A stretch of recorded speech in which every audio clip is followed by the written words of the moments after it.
there is a strange paradox at the beginning of all Nordic mythology. Before there were gods, there was no sky to hold them. Before there was earth, there was nowhere to stand. Before time itself could move forward, there was nothing for it to move through. And yet, from that nothingness, everything was born. Tonight, as you lie still, as your breathing slowly softens, you are not traveling forward in time. You are traveling backward, back, past memory, past history, past language, to a place the Norse called Ginnungagap. Pause here for a moment. Let your shoulders sink. Let your jaw loosen. Let your breath slow down. In and out. You do not need to imagine anything perfectly. You only need to listen. Ginnungagap was not darkness, and it was not light.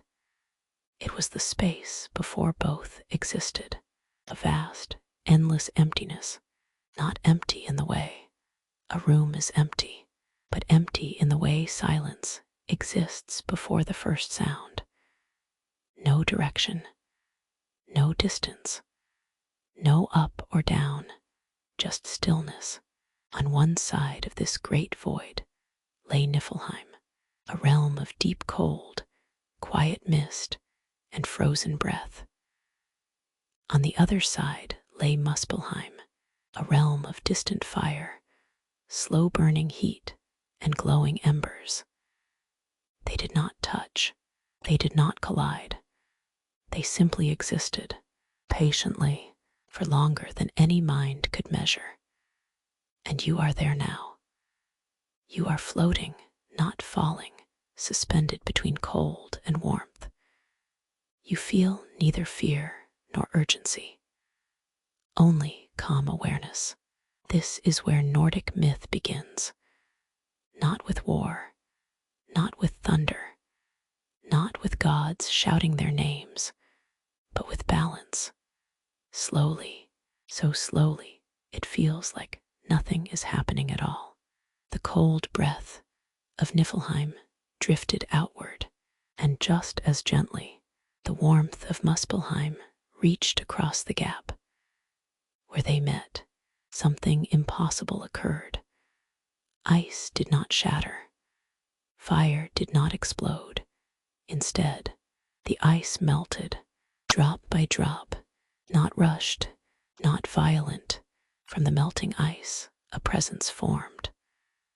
Not a god, not a monster, something older. His name was Ymir. Ymir was not born the way living beings are born. He simply emerged, a giant formed from frost, water, and ancient silence. He breathed without lungs. He slept without dreams. And as you listen, you might notice something unusual. Ymir was not evil. He was not good. He simply was. Let that idea rest with you. In the Norse world, existence comes before meaning. Being comes before intention. Ymir lay drifting in the quiet, unaware that anything else could ever exist. From him, life continued to unfold. As Ymir slept, new giants formed from him, not through struggle, not through pain, but through natural continuation.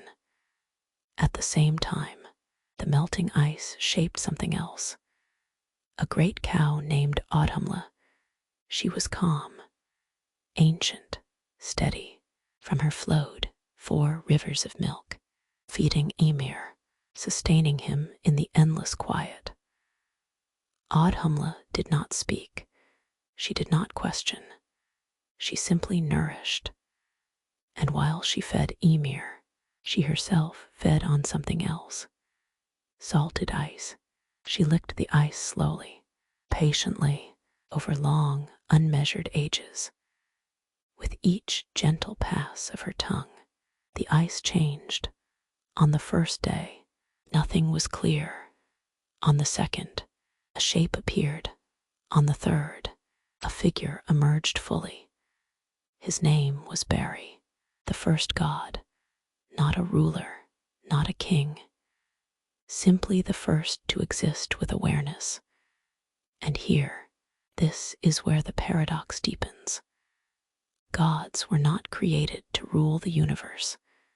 They were created by it. Barry had no parents, no prophecy, no destiny waiting for him. He simply opened his eyes and existed. Let yourself breathe here. You are not rushing through this story. There is nowhere else you need to be. Barry would have a son named Bor, and Bor would have 3 sons of his own. Their names will one day echo across the 9 worlds. Odin, Vili, Ve, but not yet. For now, they are only possibilities. At this moment in the story, nothing has been shaped. No sky arches overhead. No land rests beneath your feet. There are no stars to count. No sun to warm you. Just the slow unfolding of existence, one quiet layer at a time. This is why Nordic mythology is told the way it is. It does not rush you toward heroes. It asks you to sit with beginnings. Because before courage, there was stillness. Before stories, there was silence. And before gods demanded anything of the world existed without them. As you rest now, notice how your breathing has changed. Deeper, slower. Your body understands this rhythm. You were never meant to be alert forever. You were never meant to carry everything awake. The Norse understood this. Even the gods would one day sleep. Even they would dream.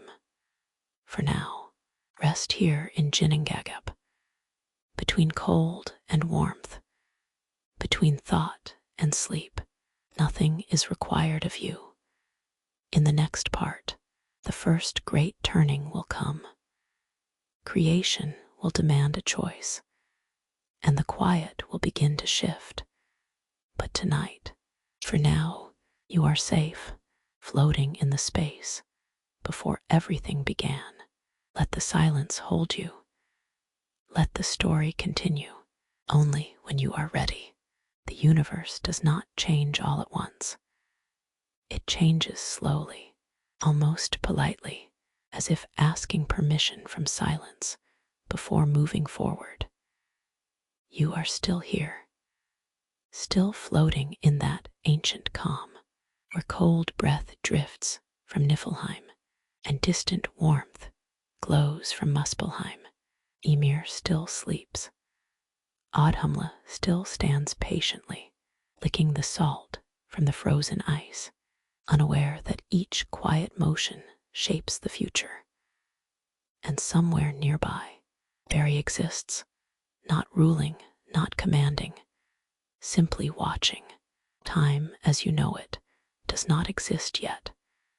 There are no days, no nights, only awareness expanding, little by little.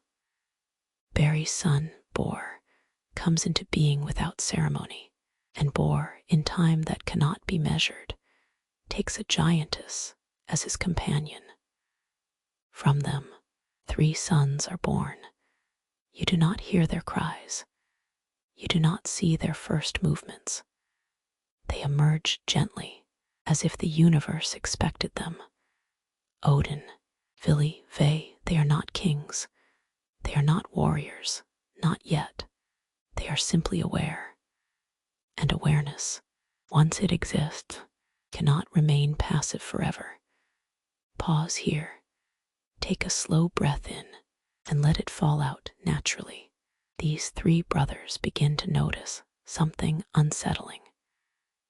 The universe is vast, but unshaped.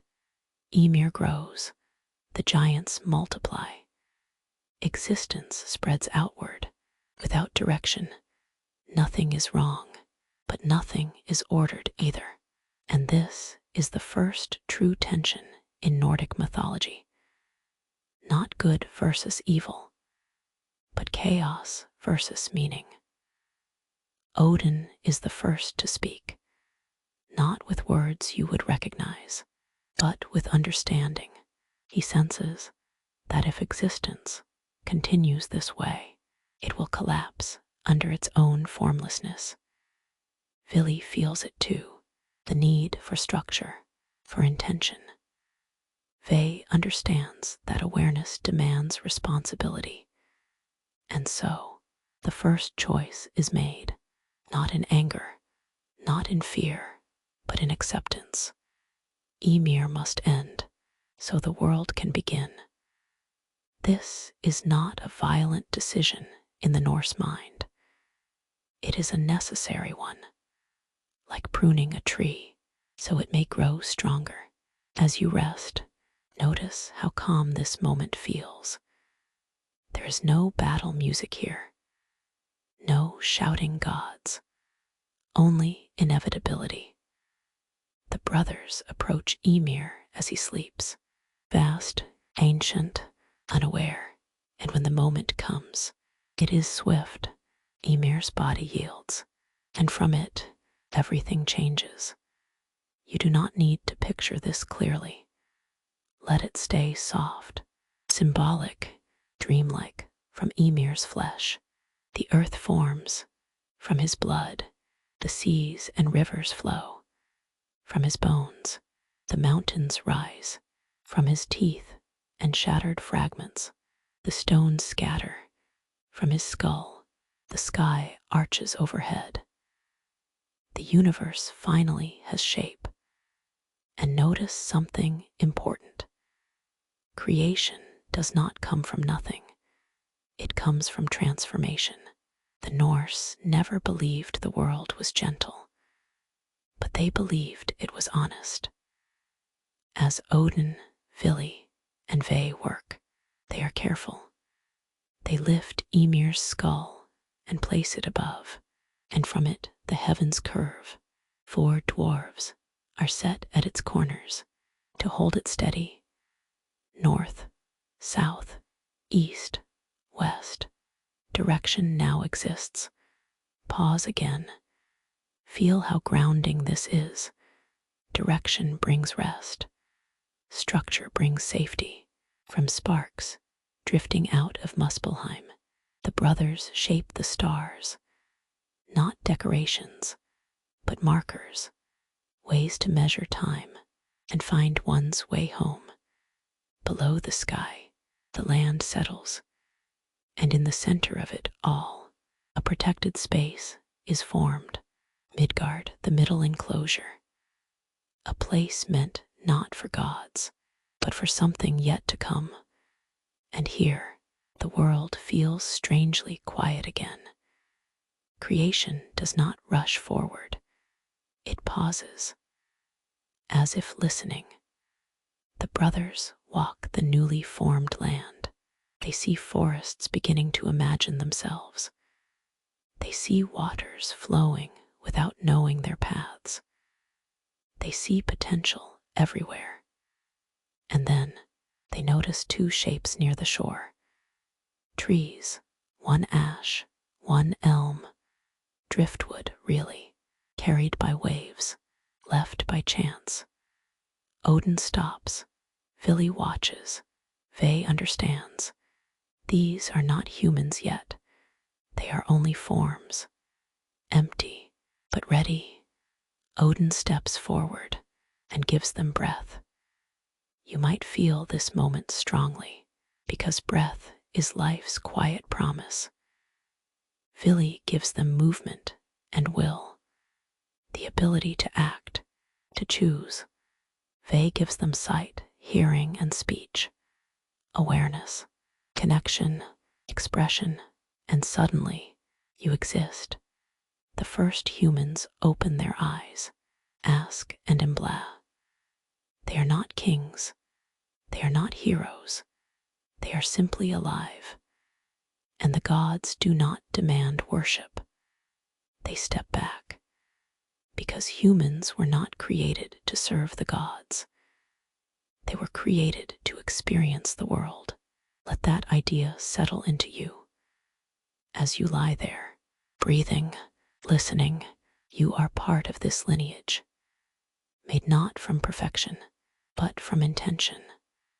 The gods give humans Midgard and protect it with a great boundary, a world serpent coiled far beyond awareness, not as a threat, but as balance.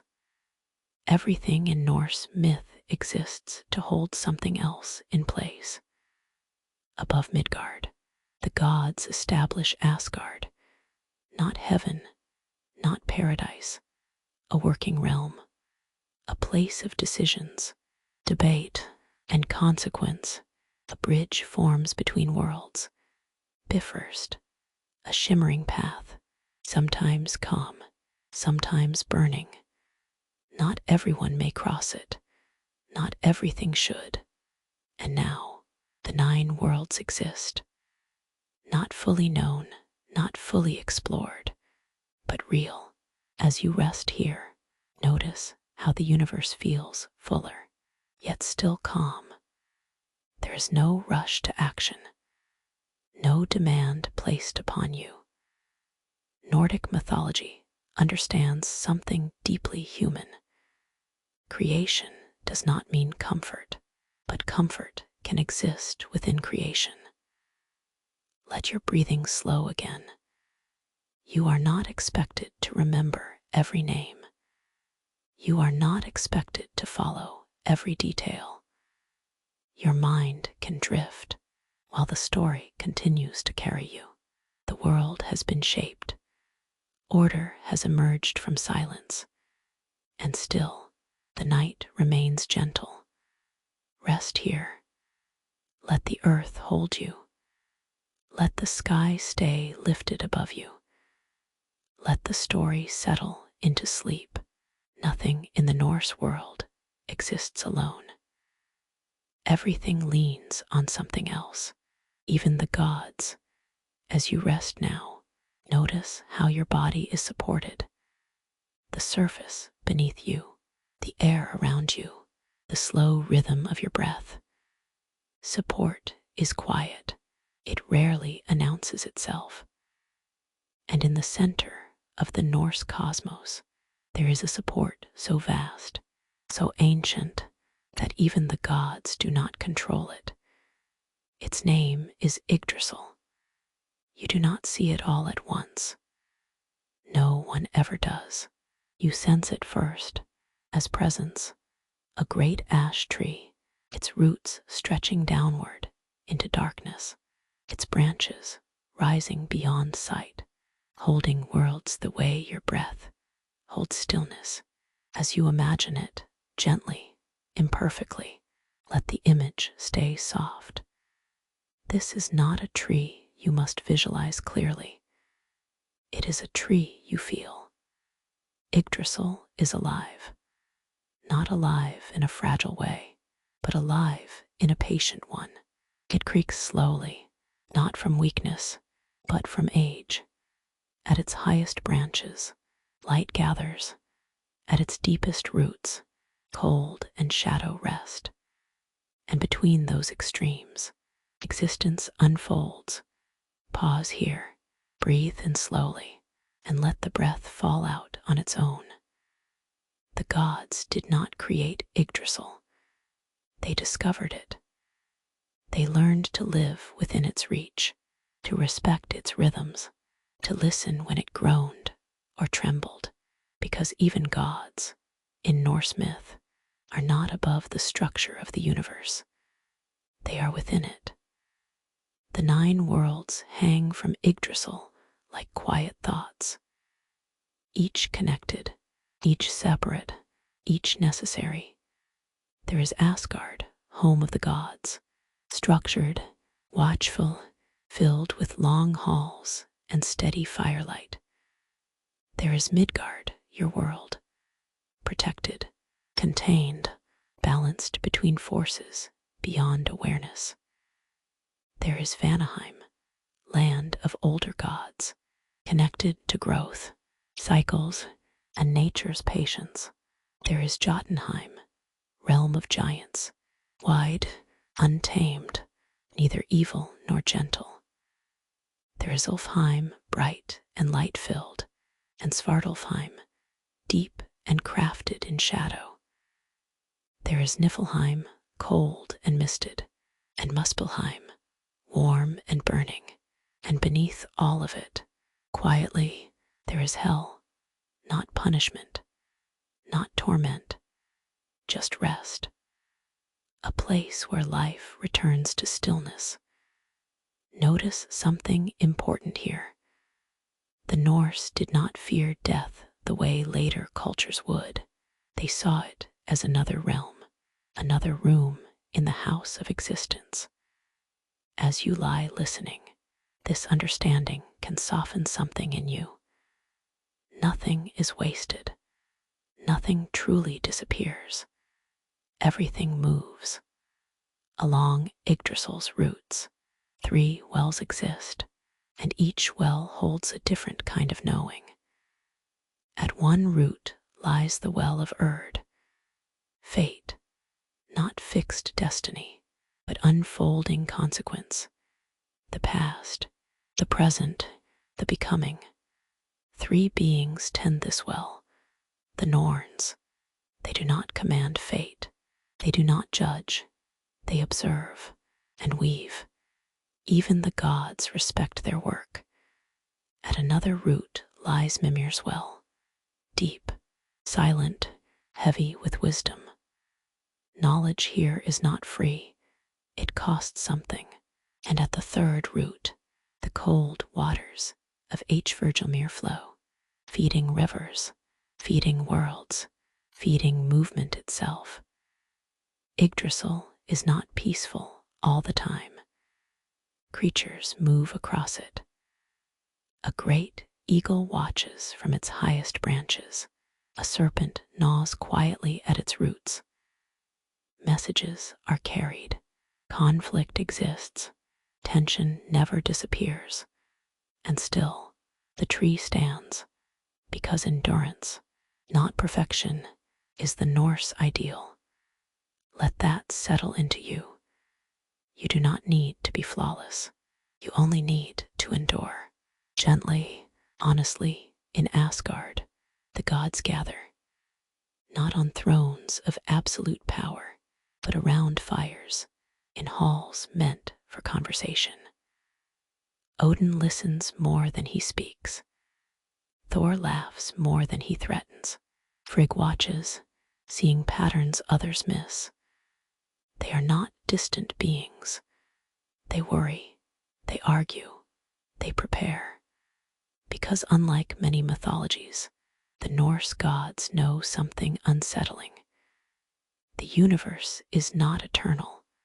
It will end, not suddenly, not meaninglessly, but through a final balancing. And this knowledge shapes everything they do. Odin seeks wisdom not to rule forever, but to delay the inevitable, to understand it, to meet it with open eyes. As you rest, this awareness can feel strangely calming. Because if even gods cannot escape endings, then you are not failing when things change. You are participating.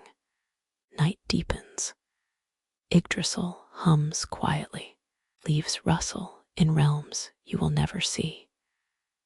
And somewhere in Midgard, humans live their small, precious lives, eating, sleeping, loving, unaware that the structure holding them is vast, ancient, and still standing.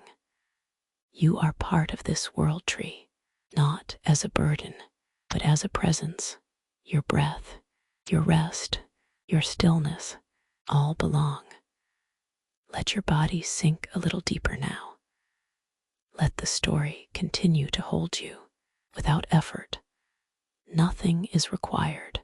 The tree stands, and you may rest beneath it. Wisdom in the Norse world is never comfortable. does not arrive gently. It does not whisper reassurance. It asks something from you. As you rest now, notice how still your body feels, how quiet your thoughts have become. This is the state Odin seeks. Not sleep, but awareness without distraction. Odin is not the strongest of the gods. That is Thor. He is not the most peaceful. That is Freyr. Odin is something else entirely. He is the one who watches, who listens, who waits. From his high seat in Asgard, he looks across the 9 worlds, not to control them, but to understand what is coming. Because Odin knows something most beings try to forget. Everything that begins will one day end, and knowing this, he refuses to look away. Odin's hunger is not for power. It is for knowledge. Not knowledge that makes life easier, but knowledge that makes truth unavoidable. This path leads him to Mimir's well. Deep beneath one of Yggdrasil's roots, the waters lie perfectly still, not frozen, not flowing, waiting. Mimir guards the well, ancient, quiet, unmoved by gods or giants. When Odin approaches, there is no greeting, no ceremony, only understanding. Wisdom is never impressed. Odin kneels. Notice that. The Allfather kneels, not because he is weak, but because wisdom demands humility.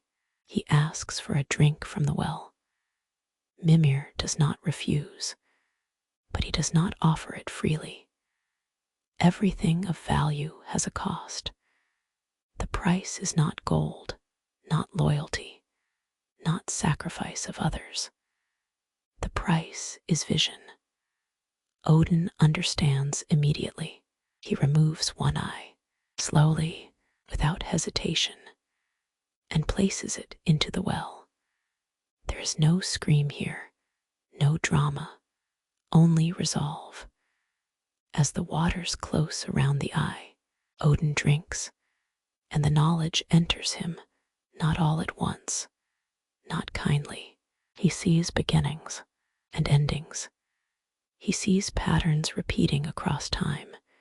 He sees gods falling, worlds burning, silence returning. And still he drinks, because knowing does not stop fate, but it allows you to meet it awake. Pause here. Let your breathing deepen. You do not need to understand this knowledge. You only need to feel its weight. Odin returns to Asgard changed, one-eyed, quiet. From that day forward, he watches more, speaks less, and prepares constantly. 2 ravens sit upon his shoulders. Hugin, thought, Munin, memory. They fly across the worlds each day and return at night, whispering what they have seen. Odin fears one thing deeply, not death, but forgetting, because memory is what keeps meaning alive. As you rest, notice how gently your own memories drift. You do not cling to them now. You let them pass. This is balance. Odin's wisdom does not make him gentle. It makes him precise. He trains warriors, not to win forever, but to stand when the final moment comes. In Valhalla, those who die bravely are welcomed, not rewarded, prepared. Each day they train. Each night they feast, not for pleasure, but readiness. And yet, even Odin cannot escape fate. The Norns continue to weave. Yggdrasil continues to age. The serpent still gnaws at the roots. Odin knows this, and still he acts, because meaning is found not in success, but But in response, as night settles deeper, Asgard grows quiet, torches dim, halls fall silent, and Odin sits alone, thinking, listening, waiting. He has traded sight for understanding, and in doing so has become more human than any god before him. Let that idea rest with you. Wisdom does not remove pain, it gives it context. You do not need to solve everything tonight. You do not need all answers. Rest is enough. As Odin's ravens settle, as Yggdrasil creaks softly in the distance, the universe continues, and you are allowed to sleep within it, safe, held, aware, and resting. Strength in the Norse world is not meant to dominate. It is meant to protect. As you lie resting now, notice how your body feels supported, not tense, not braced, just held.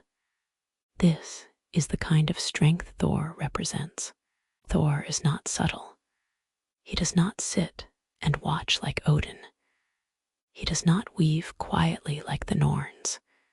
He moves, and when he moves, the world notices. But listen carefully. Thor's power is not chaos. It is reliability. He is the sound of thunder after pressure has built too long. The release that restores balance. Thor's home is Asgard, but his presence is felt everywhere. He walks among gods and giants alike, never pretending to be more than he is. He does not seek wisdom beyond his reach. He does not bargain with fate. He stands where he is needed. In his hand, he carries Mjolnir, a hammer forged by dwarves, short-handled, imperfect, and that imperfection matters because Norse strength is never flawless. Mjolnir returns to Thor when thrown, not because it obeys him, but because it belongs with him. Pause here. Let your breath slow again. Thor rides across the sky in a chariot drawn by two goats. The thunder you hear is not rage. It is movement. It is protection. When giants cross boundaries they should not cross, Thor answers, not with cruelty, but with clarity. Boundaries matter.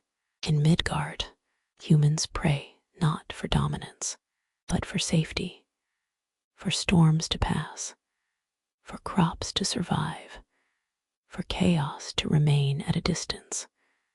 Thor listens, not because he is worshipped, but because that is his role. Even the gods have roles. And when everyone honors theirs, the world holds. Thor is often misunderstood. He laughs loudly. He eats heartily. He reacts quickly. But beneath that, there is loyalty to Asgard, to Midgard, to balance itself. Thor does not fear giants, but he does not underestimate them either, because strength without respect becomes recklessness. As you rest, you may feel something settle, a sense that not everything must be thought through endlessly. Some things simply require presence. When danger approaches, Thor does not hesitate. He does not ask whether the outcome is guaranteed. He acts because action is required. This is a different kind of wisdom, and it matters just as much. Thor's journeys take him often into Jotunheim, the land of giants, not villains, not demons, forces of nature, old, vast, untamed. Their clashes are not personal, they are necessary. Like storms meeting mountains, Thor returns from these journeys battered, tired, alive. He does not hide this. Even gods are allowed to be worn down. Asgard rests easier when Thor is present, not because he promises peace, but because he promises response. Let your body relax a little more. You do not need to be strong all the time. Sometimes strength exists around you, so you can rest. Thor's presence allows Midgard to sleep. That is his gift, not victory, not conquest, but protection. And so, as the night deepens, as Yggdrasil hums quietly, as Odin watches, and the Norns weave, Thor stands ready, hammer in hand, feet planted, breath steady. The thunder does not need to strike tonight. Its presence is enough. You are safe to rest. The strength that guards the world is awake, so you do not have to be. Not all power announces itself. Some power grows slowly, silently, patiently. As you rest now, notice how calm feels different from stillness. Stillness is empty. Calm is alive. This is the domain of Freya. Freya is not a god of thunder. He does not shake the sky. He does not search endlessly like Odin, or guard the borders like Thor. Freya nurtures. He belongs to the Vanir, older gods, connected to cycles, to seasons, to the slow intelligence of the earth. Where Thor protects what already exists, Freya helps things continue. Fields growing grain, animals finding shelter, peace settling after conflict. Freya's strength does not come from force. It comes from timing. He knows when to act and when to wait. Pause here. Let your breathing follow that idea, not forcing itself, not controlling, just arriving and leaving naturally. Freya's presence is felt most clearly in Midgard, in the quiet moments, the pause after rain, the warmth of sun through clouds, the certainty that winter will end, even when it feels endless. Freya does not command these things, he embodies them. In Asgard, Freya is welcomed not as a warrior, but as a stabilizer. When gods argue, he listens. When tension rises, he reminds them of consequence. Because unchecked power destroys the very world it tries to rule. Freya carries a sword, but rarely uses it. In fact, he will one day give it away, and that matters. Because giving up a weapon in the Norse world is not weakness, it is trust. Freya believes the world should be lived in, not conquered. As you lie there, perhaps you feel how different this energy is. There is no urgency here, no preparation for catastrophe, just continuation. Freya's realm is connected to Ulfheim, a place of light, soft presence, and gentle awareness. The beings there are not loud. They do not demand attention. They simply exist, and in doing so, remind the universe that not everything must struggle. The Norse understood this balance deeply. Without Odin's wisdom, the gods would act blindly. Without Thor's strength, they would be overrun.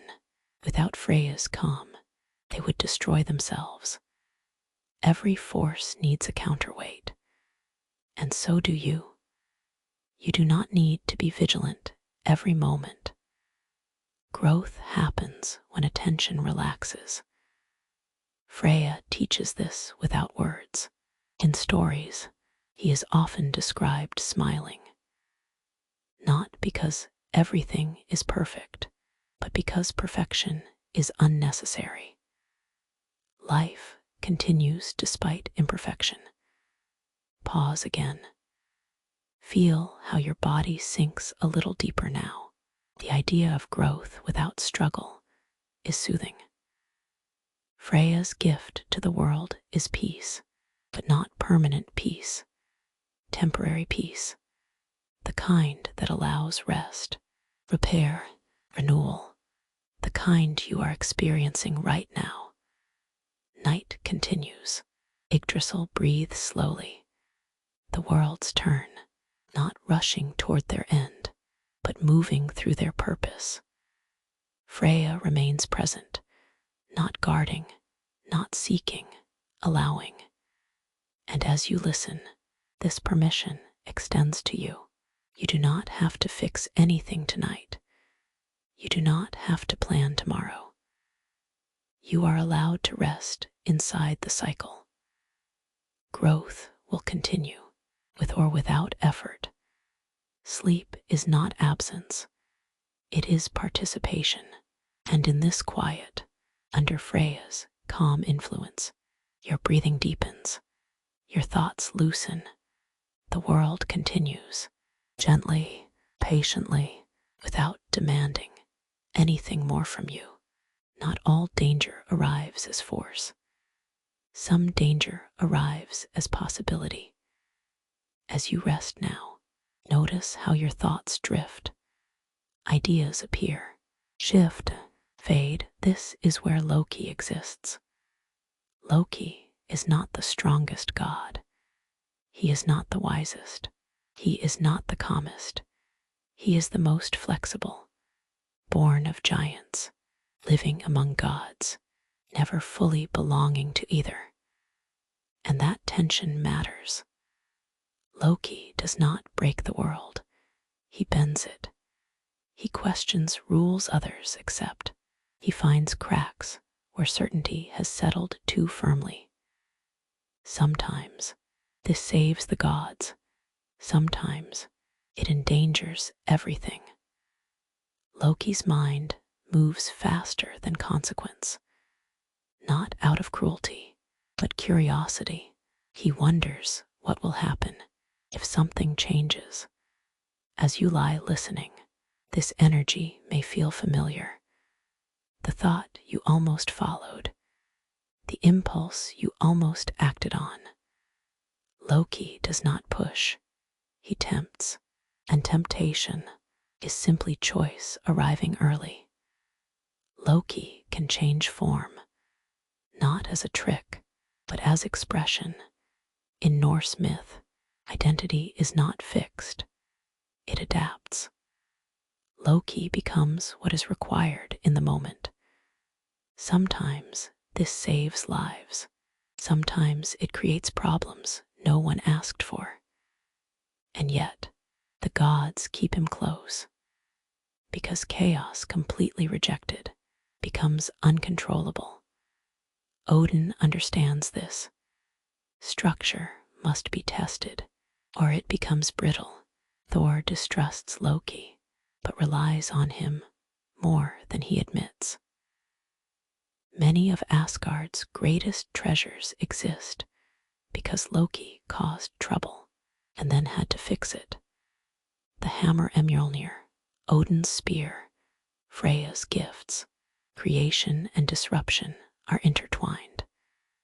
Pause here. Breathe slowly. Loki reminds the gods that certainty is dangerous, that plans can fail, that fate does not announce itself politely. But Loki also reminds them of something deeper. You cannot freeze a living world. Change is not betrayal, it is motion. Asgard would collapse into rigidity without him. And yet, there is a line Loki crosses. Not all change is harmless. Some choices unravel trust. When amusement replaces responsibility, consequence follows. Loki laughs often, but laughter without care becomes sharp. Still, even now, he is not a villain. He is a mirror, reflecting what the gods avoid. As you rest, you do not need to judge him. You only need to understand him. The Norse did not divide the world into pure good and pure evil. They saw complexity. They saw that destruction often begins as curiosity, and curiosity is human. Loki's presence keeps the gods alert. It reminds them that fate does not wait for permission. Night deepens. The halls of Asgard grow quiet. Loki wanders, thinking, imagining, changing. The world continues to balance itself. For now, and as your mind drifts, let thoughts come and go without attachment. You do not need to follow them. You do not need to resolve them. They can pass, like Loki himself, through awareness, without disturbing rest. There is a kind of knowledge that does not search. It does not ask questions. It does not travel far. It does not trade eyes for wisdom. It simply knows. As you rest now, notice how your body understands comfort before your mind explains it. This is the realm of Frigg. Frigg is not loud in the stories. She does not thunder across the sky. She does not test fate openly. And yet, nothing important happens in Asgard without her awareness. Frigg is the keeper of quiet certainty. She sees patterns before they become events. She senses outcomes before choices are made. But here is the paradox. Frigg knows the future and still allows it to unfold. Pause here. Let your breath slow. In and out. This kind of knowing is heavy. Because to know what will happen and still allow it is not weakness. It is restraint. Frigg sits in Asgard weaving, not fate that belongs to the Norns, but connection. She knows how one decision echoes into another, how a careless word becomes a wound, how love creates vulnerability. Frigg loves deeply, and that love will cost her. But not yet. For now, she watches Odin carry the burden of wisdom. She watches Thor guard the borders of the worlds. She watches Freyr nurture peace. She watches Loki stir uncertainty. And she understands each of them because Frigg sees the whole, not the moment. As you rest, this perspective can feel comforting. You do not need to understand everything right now. Understanding comes later. Presence is enough. Frigg's domain is the home, the hearth, the unseen labor that holds everything together. In Norse culture, this power was respected because survival is not maintained by warriors alone. It is maintained by continuity. Meals prepared, stories remembered, children protected. Frigg embodies this stability, and yet she is not passive. When she senses danger approaching something she loves, she acts quietly, completely. Her greatest fear is not chaos, it is loss, and nowhere is this clearer than in her love for her son. Balder is light, not metaphorical light, actual presence. He is calm, kind, trusted. All beings love him, and Frigg knows something terrible. Balder dreams of death, not nightmares, not fear, certainty. Frigg understands the meaning immediately. Dreams in Norse myth are not imagination. They are warnings. She does not panic. She moves. Frigg travels across the 9 worlds, asking everything that exists for a promise. Fire, water, stone, metal, illness, weapons. She asks them never to harm Balder, and they agree, because they love him too. Notice how gentle this action is. She does not demand, she asks, and the universe responds, soon. Nothing can harm Balder. The gods laugh. They test it. They throw spears, stones, blades. Everything falls harmlessly away. Laughter fills Asgard. Balance seems restored. But Frigg missed one thing. Not through ignorance, but assumption. She did not ask mistletoe. Too young, too small, too harmless to consider. And here, the Norse reveal something profound. Even the most careful love cannot account for everything. Pause here. Breathe slowly. This truth is not meant to frighten you. It is meant to soften perfection. Frigg did everything right, and still something remains outside control. Loki notices. He always does, not out of malice alone, but because gaps attract attention. What happens next is not tonight's focus. Only the awareness matters. Frigg knows the future and still cannot stop it, and yet she loves anyway. That is her strength, to love without guarantee, to protect without permanence, to know and still care. As you rest now, this understanding may ease something inside you. You do not need certainty to love. You do not need safety to care. Meaning exists because things matter, even when they can be lost. Frigg sits quietly.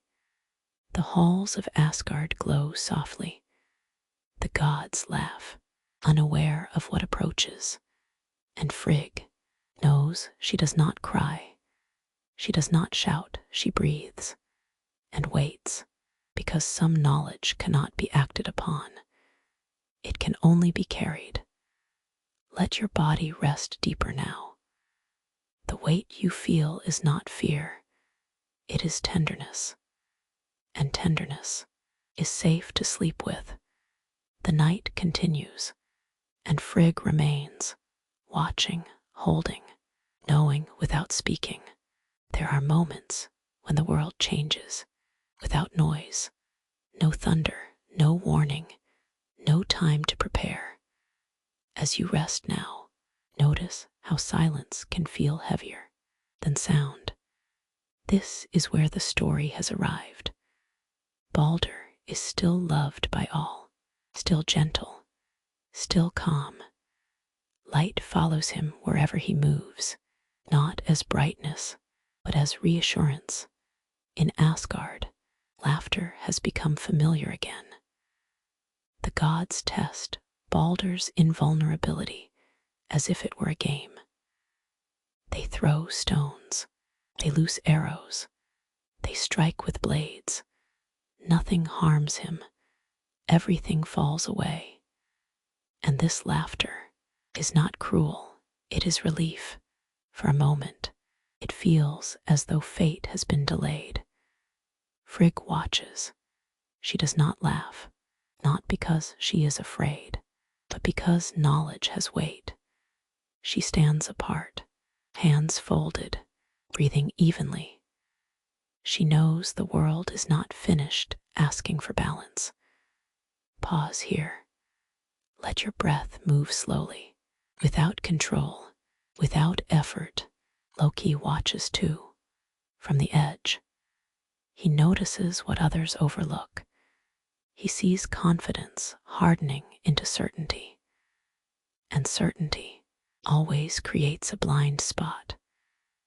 Loki learns of mistletoe quietly, not as a weapon, not yet, just as information. And information is power in motion. There is someone else watching. Baldur's brother, Herther, blind, quiet, standing apart. He cannot see the laughter. He cannot see the thrown weapons falling harmlessly. He hears only joy and feels himself excluded from it. Loki approaches him gently, not with lies, with suggestions. He offers to help Herther participate, to belong. Pause again. Belonging is a powerful force. Loki places a dart of mistletoe into Herther's hand, guides his arm. There is no malice in Herther's heart, only trust, only inclusion. The dart flies, and this time it does not fall away. Baldur collapses. The sound is small, not dramatic, just a body meeting the ground. Silence follows, not shock, not screams, stillness, as if the universe itself has stopped breathing.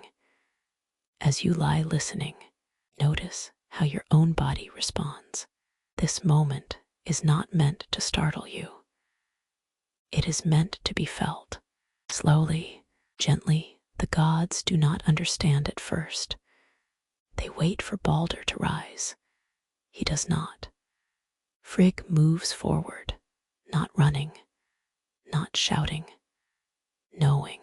Light leaves the world, not completely, but enough to be noticed. Baldur is dead, and something breaks that cannot be repaired. Not joy, not hope, innocence, the belief that love alone can protect. The gods do not punish Herther. They do not strike him down, because blame does not ease loss. And Loki disappears. Grief enters Asgard quietly, not as chaos, but as absence. The halls feel larger, colder. The laughter that once filled them no longer returns on its own. As you rest now, this grief is not meant to weigh you down. It is meant to be recognized. Loss is not loud. It simply removes something and leaves space behind. The gods decide to act, not in anger, in hope. They send her mother to hell to ask for Baldur's return.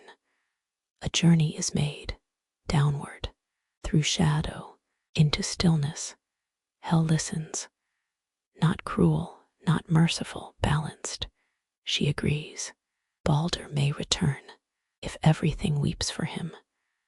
Every being, every stone, every tree, every tear. The message spreads, and the world responds. Giants weep, animals mourn, the earth softens. Everything cries, almost everything. One being refuses, an old giantess, hidden, silent. She will not weep. Her tears do not fall. And because of this, Baldur remains. Pause here, breathe. This refusal is not random. It is consequence. One small break in unity is enough. The gods accept it. They do not rage against hell. They do not undo the rules, because rules apply to everyone, even gods. Baldur stays in hell, not punished, not suffering, resting, waiting. The Norse did not imagine death as torment. They imagined it as stillness. And in that stillness, meaning remains. As you rest, this can be comforting. Nothing loved is erased. It is transformed. Frigg grieves, but she does not collapse. She carries the loss, as she knew she would, and in carrying it, she remains strong, not hardened, softened. The gods change after this. They become quieter, more deliberate.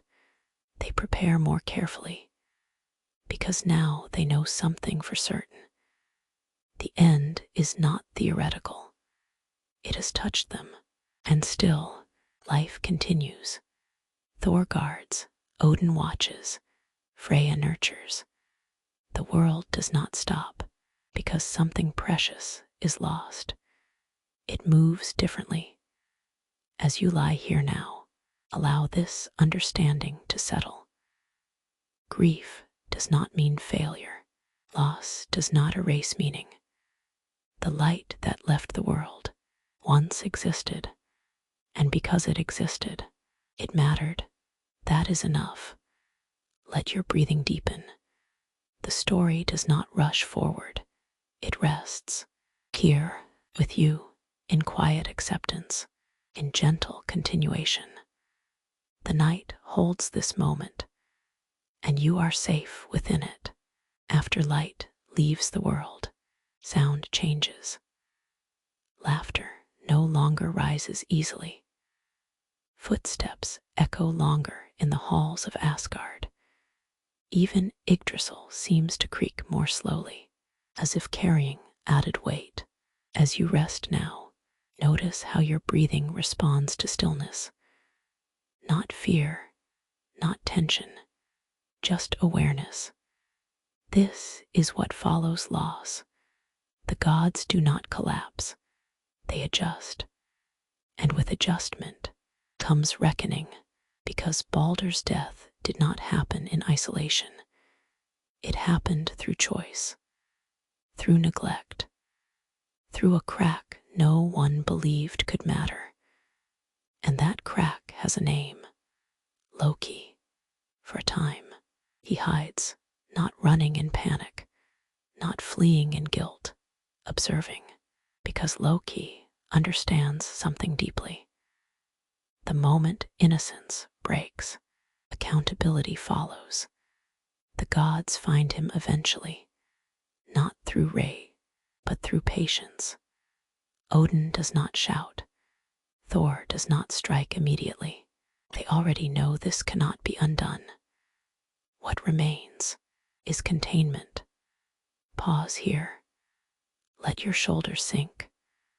Let your jaw loosen. This moment is not about punishment. It is about balance.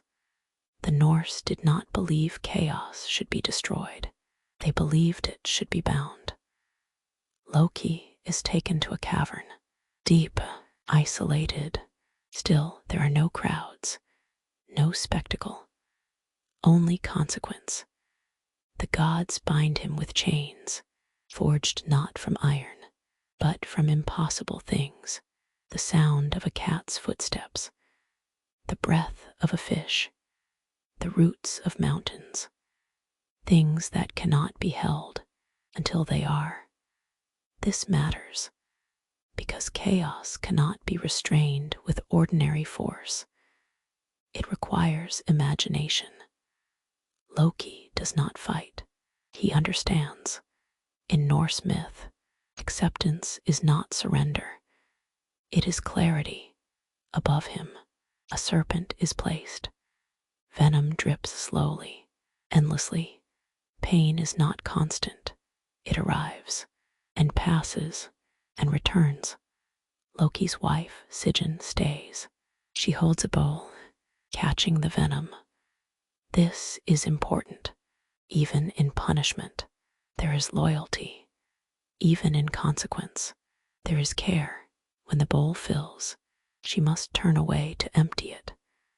And when she does, the venom falls. Loki's body convulses. The earth shakes. These are earthquakes, not signs of rage, but reminders. The Norse understood suffering, not as spectacle, but as ripple. Pause again. Breathe slowly. Loki bound is not the end of chaos. It is its containment, because chaos never disappears. It waits. Asgard changes. The gods grow quieter, more vigilant, less playful. Odin's search for wisdom becomes urgent. Thor's patrols grow more frequent. Freya's peace becomes fragile. They know now. The end has momentum. This knowledge does not paralyze them. It focuses them. As you rest, notice how acceptance feels different from resignation. Acceptance allows movement. Resignation stops it. The gods choose movement, far away.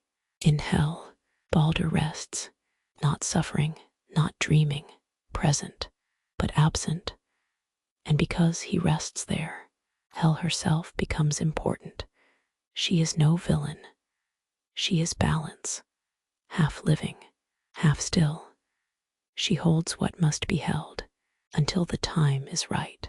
In Norse understanding, nothing is wasted. Even death has purpose.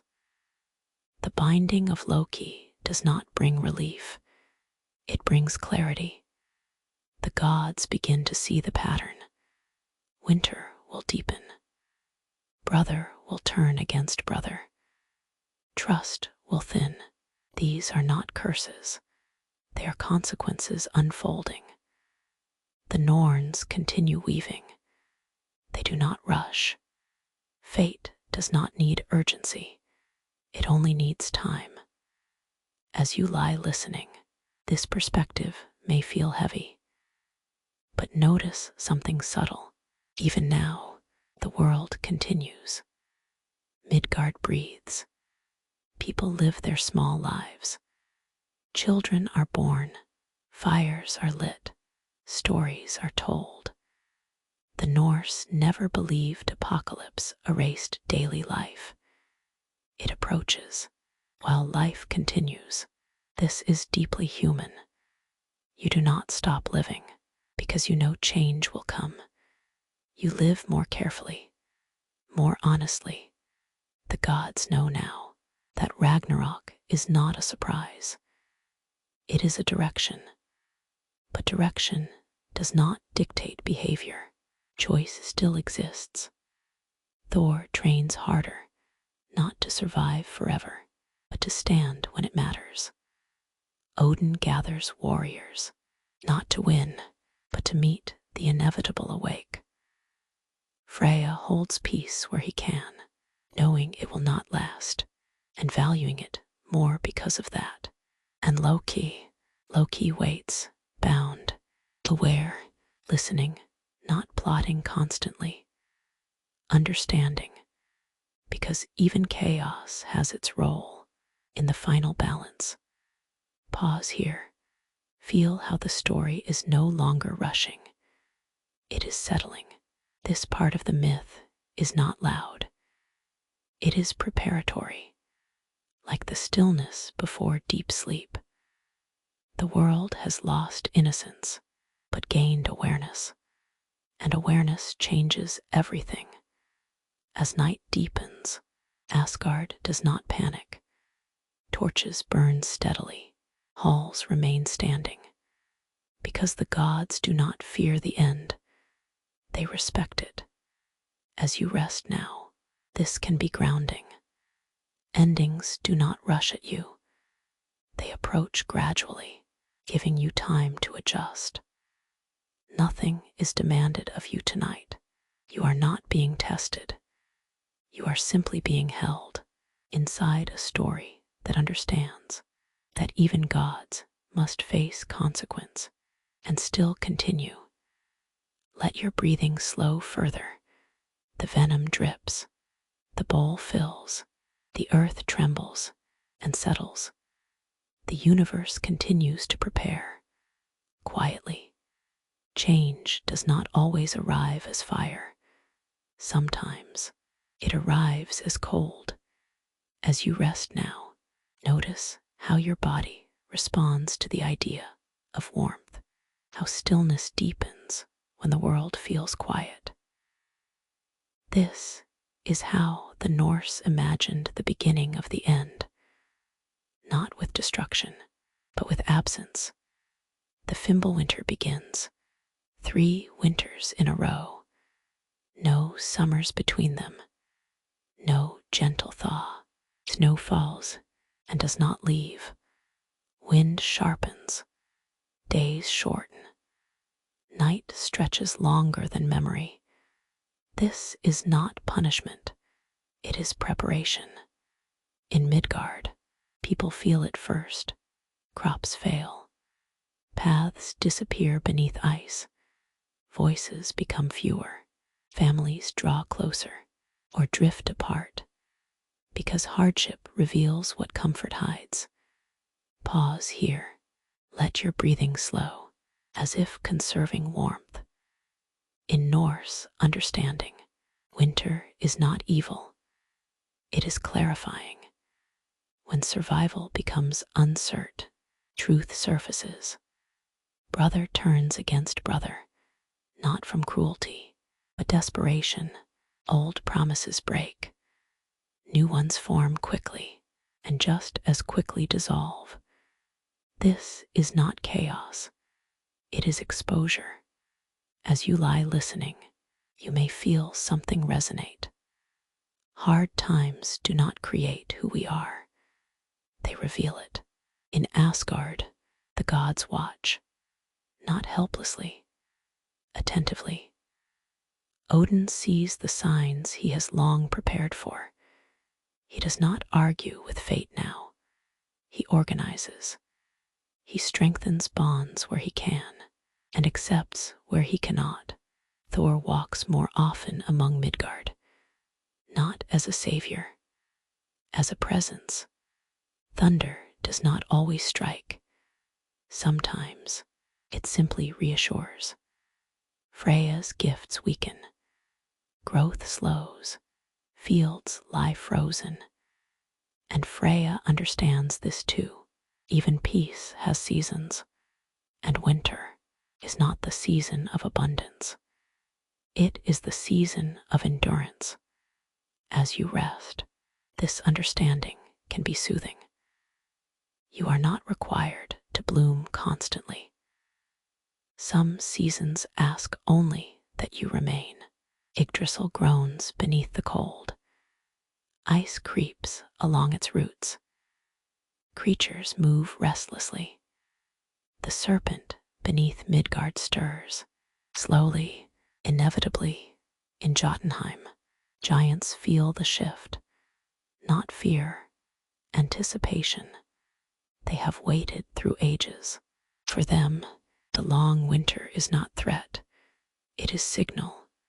In hell, the dead gather quietly. Not suffering, waiting. Because the Norse did not imagine the dead as trapped. They imagined them as present elsewhere. Balder is there, calm, observant, changed, not diminished.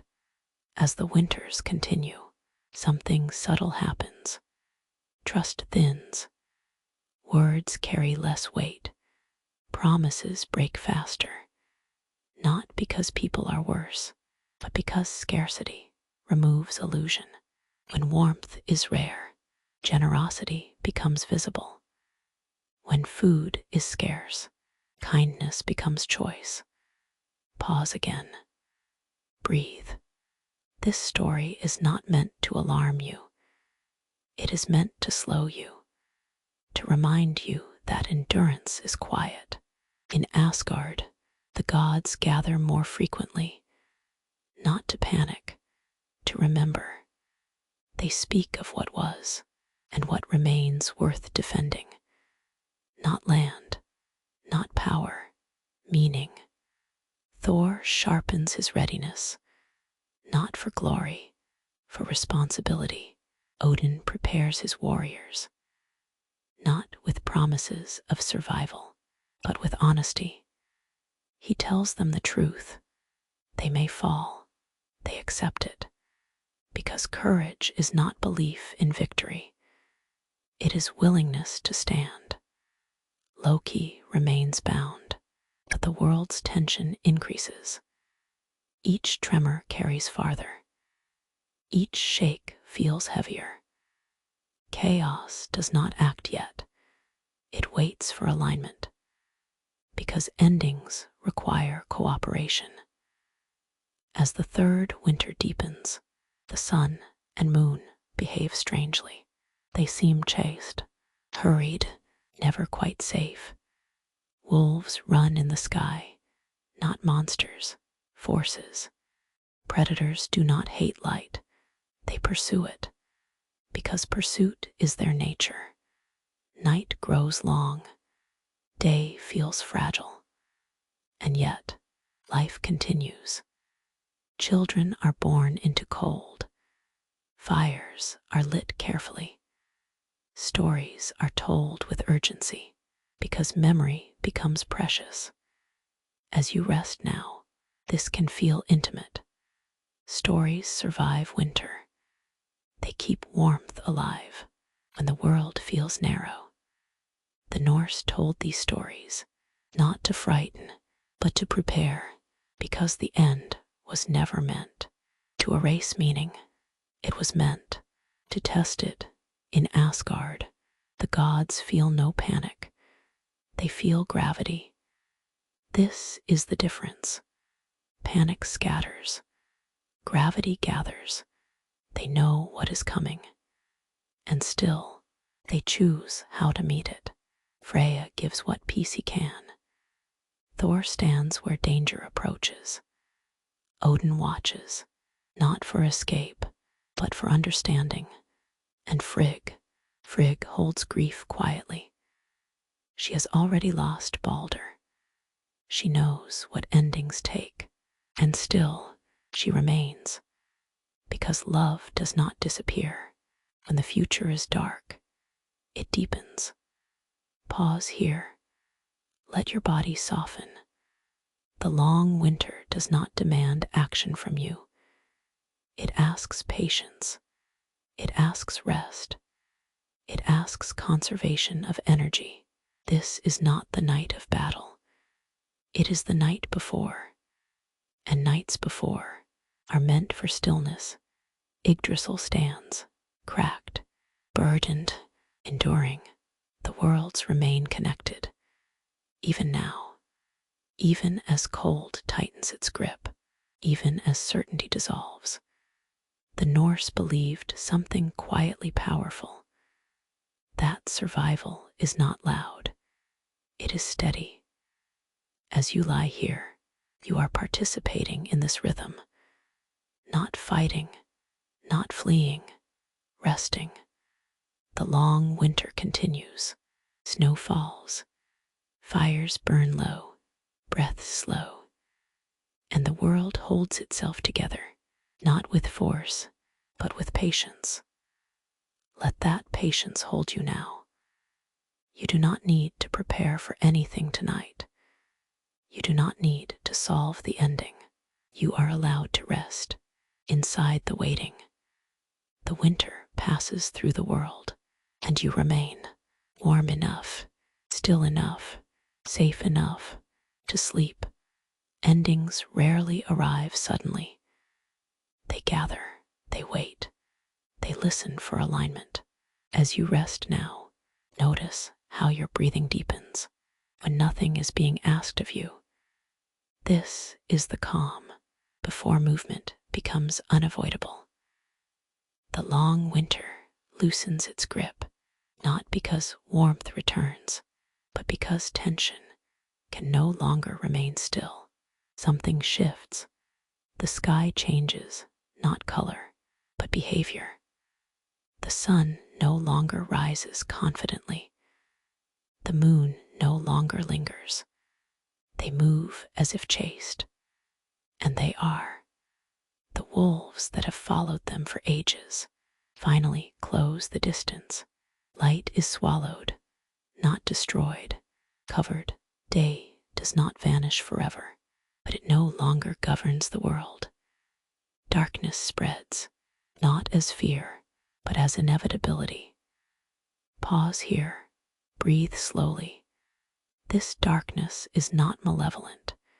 It is transition. Across the 9 worlds, bonds loosen. The great serpent beneath Midgard begins to move, not thrashing, uncoiling. Each movement sends waves across the land. Seas rise, shorelines vanish. Midgard feels smaller, less secure, and still life remains. In Asgard, the gods feel the change immediately. Not surprise, recognition. This moment has been known to them since the beginning. They do not argue, they do not deny, they prepare. Odin gathers the gods, not to inspire, to acknowledge. Words are few. Understanding is complete. Thor grips Mjolnir, not with excitement, with acceptance. Freya stands quietly, unarmed. He gave his sword away long ago, and now that choice returns to him, not as regret, as consequence.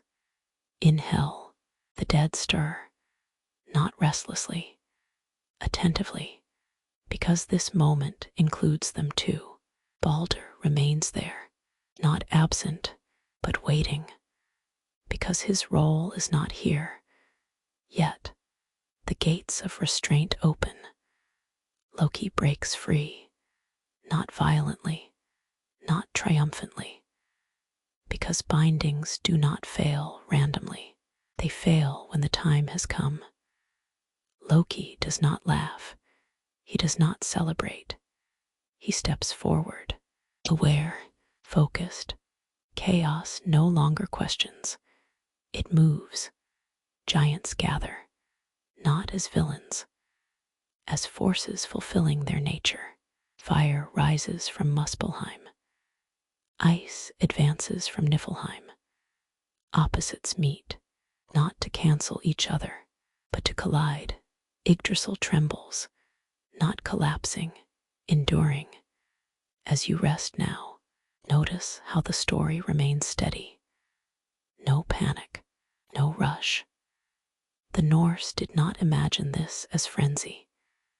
They imagined it as order completing itself.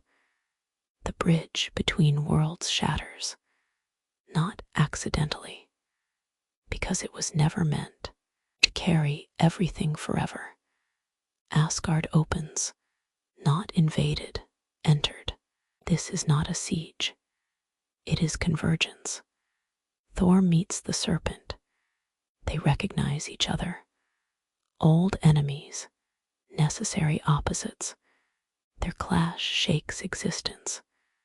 Thunder roars, waves crash, Thor strikes. Again and again, the serpent falls, and Thor takes 9 steps. Only 9. Before the venom claims him, he does not flee, he does not question, he falls standing. Strength fulfilled. Pause here. Let your breathing slow further. Freya faces fire. Without his sword, he fights anyway, not foolishly, bravely. But bravery does not change outcome. He falls, not erased, completed. Odin meets the wolf, the one that has chased light since the beginning. Odin does not hesitate. He knows this ending. He chose awareness long ago. The wolf devours him, and something shifts, not despair, release, because Odin's role is finished. Knowledge has been given, preparation completed, and then something unexpected happens. Not a reversal, a response. Odin's son steps forward. Vengeance is not the point. Balance is. The wolf falls, but the cost remains. Loki and Heimdall meet. Watcher and challenger. They know each other. They fall together. Not victory. Resolution. Fire spreads. The worlds burn. Not screaming. Not suffering. Transforming. As you lie listening, this moment is not meant to frighten you. It is meant to be felt. as culmination. Everything that began now finishes its arc. Yggdrasil does not vanish. It bends, roots crack, branches fall, but it does not disappear, because structure does not end. It changes. The sea rises over land. The sky darkens completely. And then, stillness, not emptiness. Pause, breathe. The Norse did not believe the end was final. They believed it was clearing. From the sea, land rises again. Fresh, untouched, green. A new sun appears, brighter, gentler, because light has learned something from hell. Balder returns, not alone, changed. He does not rule, he guides. A few gods remain, not many, enough. 2 humans survive, hidden, sheltered, not heroes, not chosen, alive. Life begins again, not grandly, quietly. As you rest now, notice how calm this feels. Endings do not erase meaning. They make space. The Norse told this story, not to glorify destruction, but to teach resilience. Nothing lasts forever, but something always continues. The world breathes again, slowly, carefully, and you are allowed to rest inside this understanding. Nothing you face needs to be permanent. Nothing you lose removes all meaning. Change does not mean annihilation. It means renewal. Let your body soften. The fire has passed. The water has settled. The ground is steady again. The story does not demand attention now. It offers rest. You have reached the quiet after the storm. And here it is safe to sleep after the world breaks, after fire fades, after water settles. There is a silence that feels different from emptiness. As you rest now, notice how silence can feel full instead of hollow. This is where the Norse story rests, not at destruction, but after it.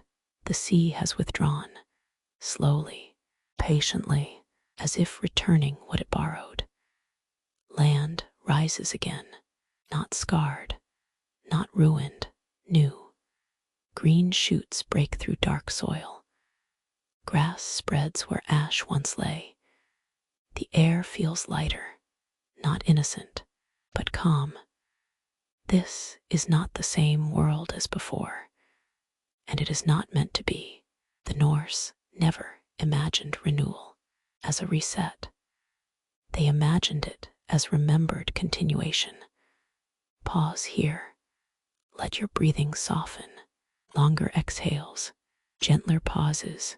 From hell, Balder returns, not triumphant, not radiant with dominance, quiet, steady. He is no longer the god of untouched light. He is the god of endured light, light that has passed through loss and returned wiser. Balder does not rule alone. He does not sit on a throne. He walks, he listens, he remembers, because memory is the most sacred thing left after endings. A few gods remain, not many, enough. They do not rebuild Asgard as it was. They do not restore halls of gold. They sit together, on the grass, under open sky. Hierarchy dissolves, not because it failed, but because it is no longer needed. Leadership now means presence. As you lie listening, this may feel unexpectedly gentle. The Norse believed that after everything falls away, what remains is simplicity. 2 humans emerge, hidden during the fire, sheltered during the flood, not chosen by prophecy, not protected by power. Alive, they step into the new world cautiously. They do not claim it, they explore it. This matters because life continues, not through entitlement, but through humility. They feel the sun, warmer, steadier, less harsh. They drink fresh water. They touch soil that has never been walked on. They do not know the old gods' mistakes, and they do not need to. The new world does not demand memory. It allows it. Yggdrasil still stands, changed, thinner in places, scarred at the roots, but alive. Because endurance does not mean untouched. It means continued. Creatures return quietly. Birds test the air. Animals step carefully onto land. Nothing rushes. Nothing announces itself. Life does not hurry after ending. It listens first. Pause again. Let your body sink further. This is the most important truth the Norse left behind. That survival is not loud.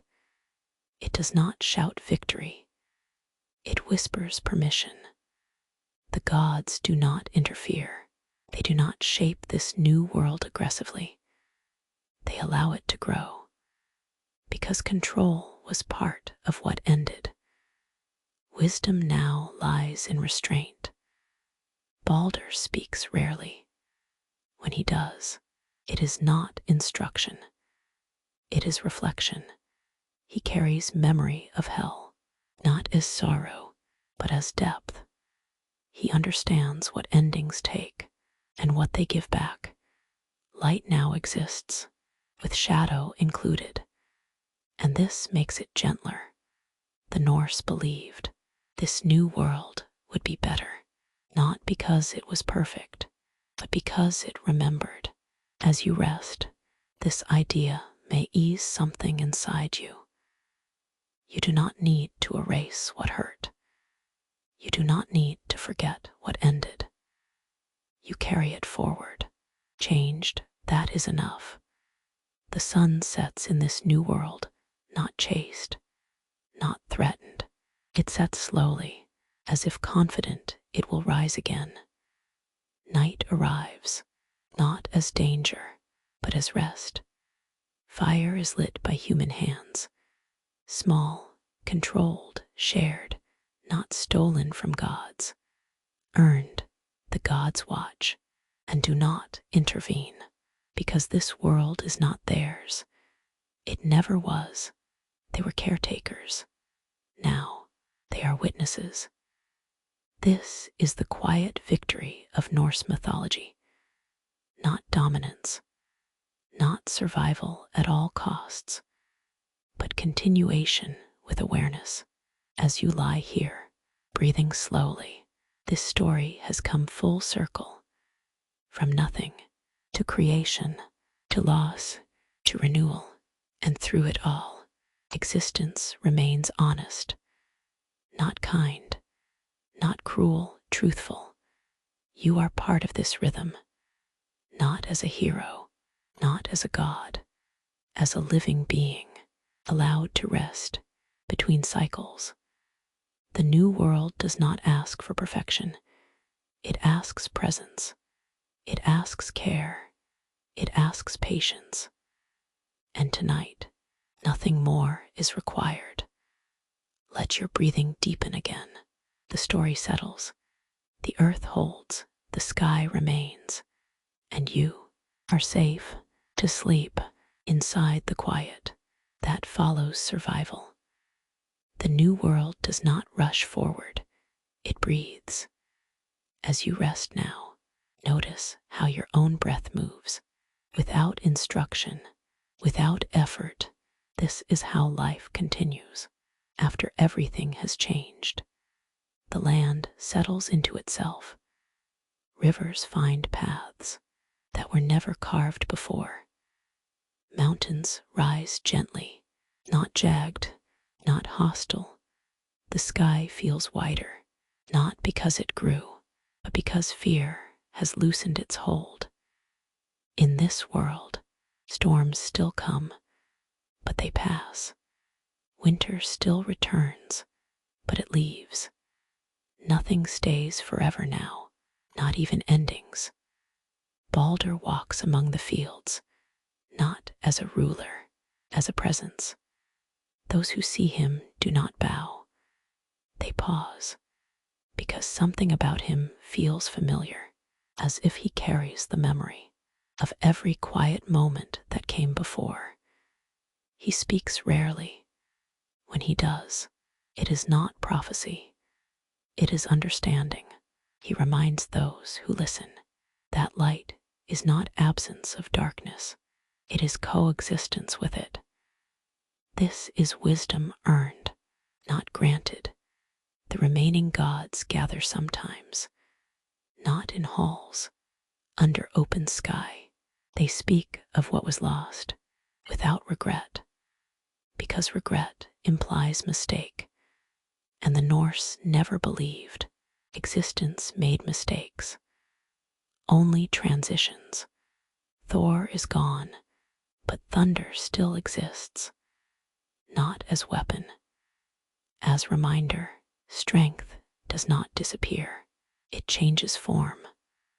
Odin is gone, but wisdom remains, not as command, as memory. Every story told by firelight, every pause before a choice, every question asked honestly, is Odin continuing? Freyr is gone, but growth continues. Seeds break open. Grass spreads patiently. Peace exists in moments, and that is enough. Loki is gone, but change remains. Ideas shift. Old ways loosen. Nothing freezes into permanence again. The gods are no longer needed as guardians because the world has learned how to hold itself. Pause here. Let your breathing slow even further. This is not the end of myth. It is the release of it. Two humans walk the land. They do not know the old names. They do not remember the wars. And they do not need to. Their knowledge begins simply. Water is drinkable. Fire is warm. Night is quiet. They learn by touch, by listening, by watching seasons turn. The world does not demand belief. It allows experience. This is the final gift the Norse left behind. That life does not require certainty. It requires participation. As you lie listening, this truth can settle deeply. You do not need to understand everything. You do not need to resolve the past. You live forward, carrying what matters, leaving what no longer serves. Yggdrasil remains, not towering, not dominating, present. Its roots still reach deep. Its branches still hold space. But it no longer carries the same weight. Because the worlds it once held now support themselves.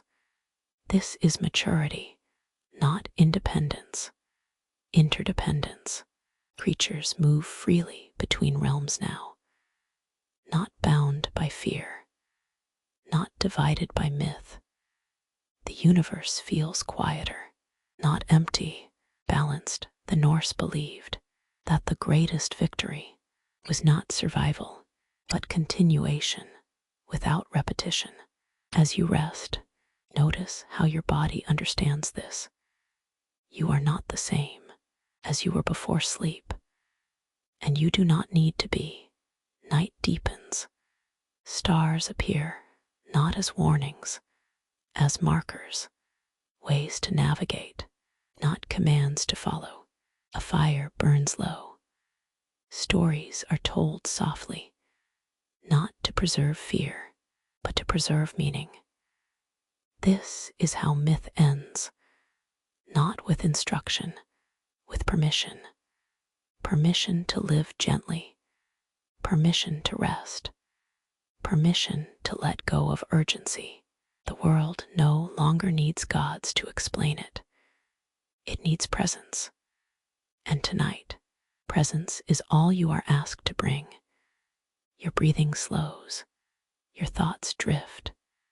The story has carried you from nothing, through creation, through loss, through renewal, and now to stillness. Nothing is unresolved. Nothing is demanded. The Norse story does not ask you to remember every name, every battle, every god. It asks you to remember one thing, that endings are not failures. They are transformations, and transformations always make room for rest. Let your body soften completely now. Let the earth beneath you feel steady. Let the sky above you feel open. You are not falling. You are not waiting. You are resting inside a world that has learned how to continue. Sleep does not erase you. It renews you. And here, in the quiet aftermath, you are safe.